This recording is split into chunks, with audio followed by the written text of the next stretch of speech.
بسم اللہ الرحمن الرحیم۔ السلام علیکم ورحمۃ اللہ وبرکاتہ۔ امید ہے آپ سب خیر سے ہوں گے۔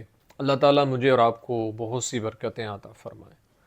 آج کی ویڈیو کا عنوان اس حوالے سے ہے کہ خواب کے اندر قبر دیکھنا، اپنے لیے قبر کھودنا، قبر پہ کھڑا ہونا، اس کی کیا تعبیرات ہیں، اور اس سے متعلق بہت سی تعبیریں جاننا چاہتے ہیں تو ہماری ویڈیو کو اینڈ تک ضرور دیکھیے گا۔ اور اگر ہمارے چینل کو ابھی تک سبسکرائب نہیں کیا تو آپ سے گزارش ہے کہ ہمارے چینل کو ضرور سبسکرائب کریں، بیل آئیکن کے بٹن کو دبا کے آل پہ کر دیں تاکہ ہر نئی آنے والی ویڈیو کا نوٹیفیکیشن آپ تک پر وقت پہنچ سکے۔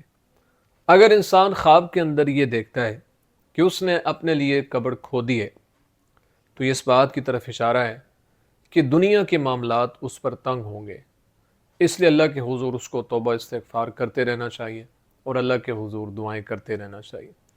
اگر انسان خواب کے اندر یہ دیکھتا ہے کہ اس کو لوگوں نے قبر میں رکھا ہے تو یہ اس بات کی طرف اشارہ ہے کہ دنیا کے معاملات میں اس پر مشکلات پیش آئیں گی اور وہ پریشانیوں کا شکار ہوگا، چونکہ یہ خواب دیکھنا اچھا نہیں ہے، یہ نقصان کا باعث ہے۔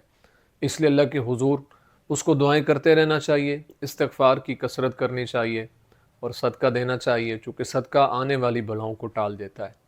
اگر انسان خواب کے اندر یہ دیکھتا ہے کہ وہ قبر پہ کھڑا ہے خواب کے اندر، تو یہ اس بات کی طرف اشارہ ہے کہ خواب دیکھنے والا گناہ پر قائم رہے گا اور توبہ نہیں کرے گا۔ اس لیے اللہ کے حضور اس کو توبہ استغفار کرنی چاہیے، اپنے معاملات زندگی میں غور کرنا چاہیے۔ اگر کہیں گناہ ہو رہا ہے تو اس سے توبہ کرنی چاہیے، استغفار پڑھنا چاہیے۔ امید ہے آپ کو ویڈیو پسند آئی ہوگی۔ اگر پسند آئی ہے تو لائک، کومنٹ، شیئر ضرور کریں۔ زندگی رہی تو انشاءاللہ نیکسٹ ویڈیو میں آپ سے پھر ملاقات ہوگی۔ السلام علیکم ورحمۃ اللہ وبرکاتہ۔